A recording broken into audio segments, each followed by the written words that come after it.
Hi, my name is Megan Osborne-Harrell, and today we're going to be talking about effective communication.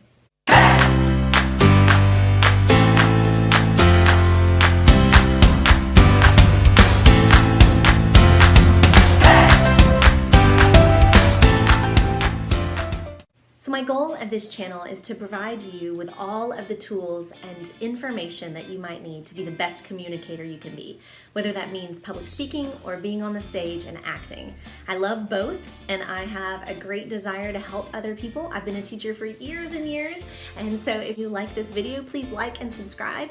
Hit that little notification bell if you want to see all of my weekly uploads. I'm uploading something every single week. So let's get started with effective communication.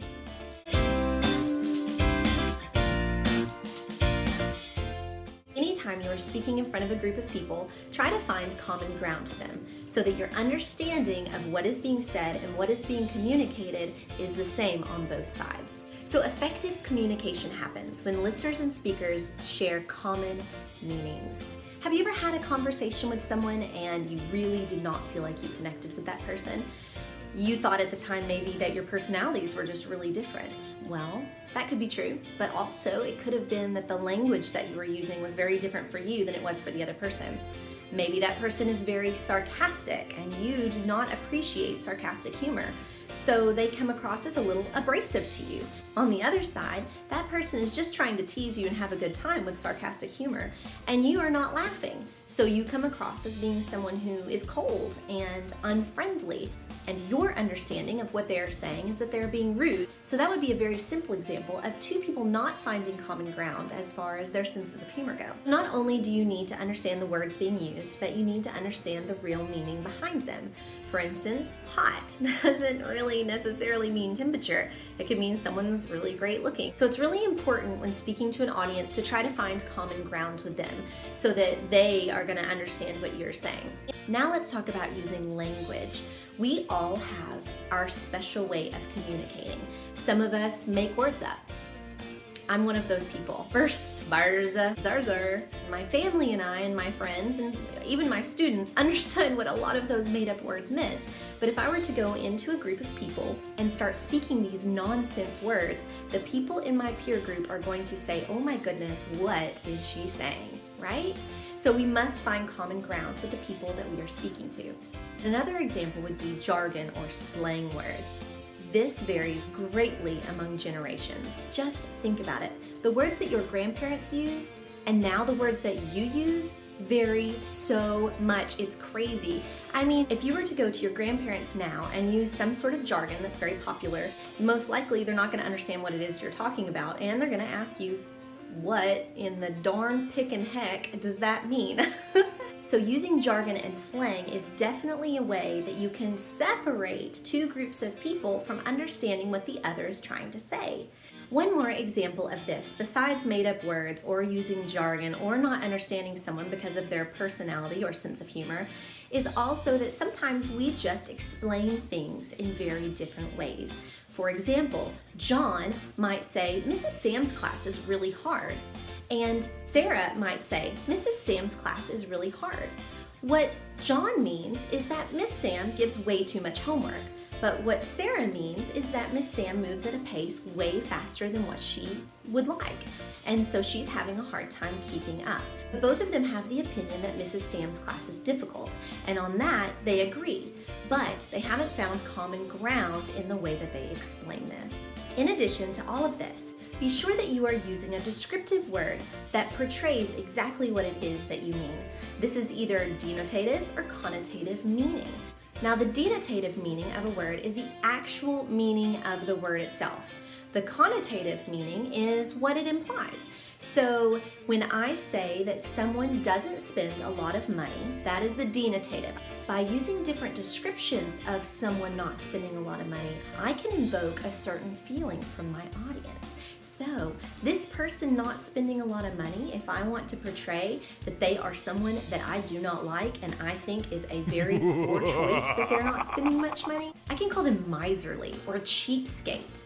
But Perhaps I think that this person not spending money is a good thing, and actually I'm really proud of that person for doing that, or support that person. Then I might call them thrifty or frugal. See how these descriptive words can give you two completely different feelings? Think about the connotation of the word choices that you are using, because they can really sway your audience one way or the other, depending on what it is you're trying to say. If you can learn how to connect with all sorts of different types of people by using or not using certain slang, or using slang from different generations, by using different types of wording, like different connotations of different word choices, if you can think about your personality and maybe adjusting it a little bit to better reach an audience, or perhaps even thinking about explaining yourself in maybe a couple of different ways to be sure that your audience understands fully what it is that you are saying. So the next time you're presenting in front of a group of people, be sure that you are using language, jargon, and meaning that they're going to be able to find common ground and common understanding of what it is that you are saying. If you've experienced a time when you could not find common meaning with someone, please like this video. And if you want to, tell me a little bit about it in the comments section below. I would love to hear your story. So now let's talk about the 4 categories of communication. There's interpersonal, group, public, and interpretive.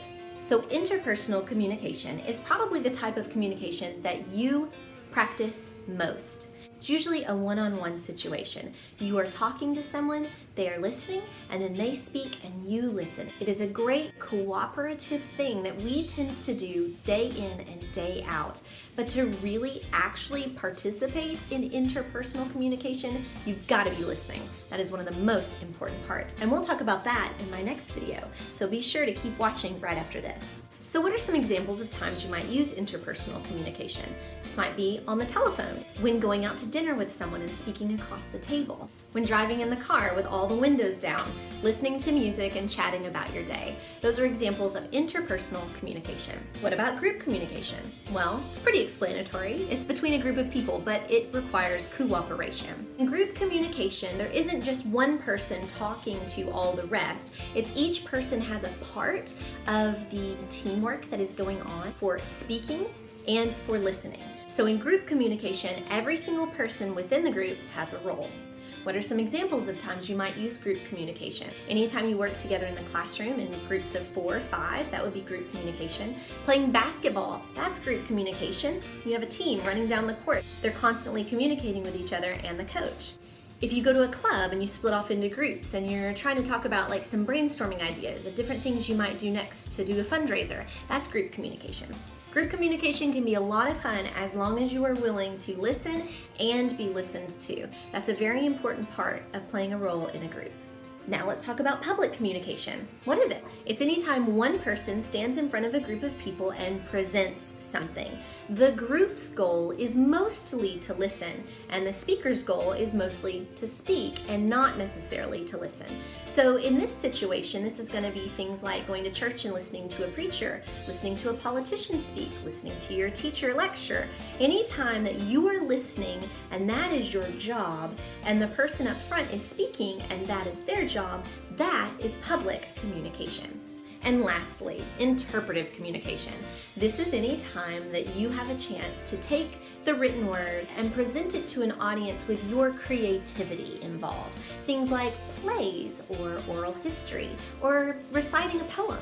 These are times that you are portraying interpretive communication because you are literally interpreting something for your audience. So today we talked about some effective ways to communicate with an audience or with a group of your peers, and also 4 different kinds of very important communication that we should all be aware of and that we probably all use all the time. If you enjoyed this video, don't forget to like and subscribe.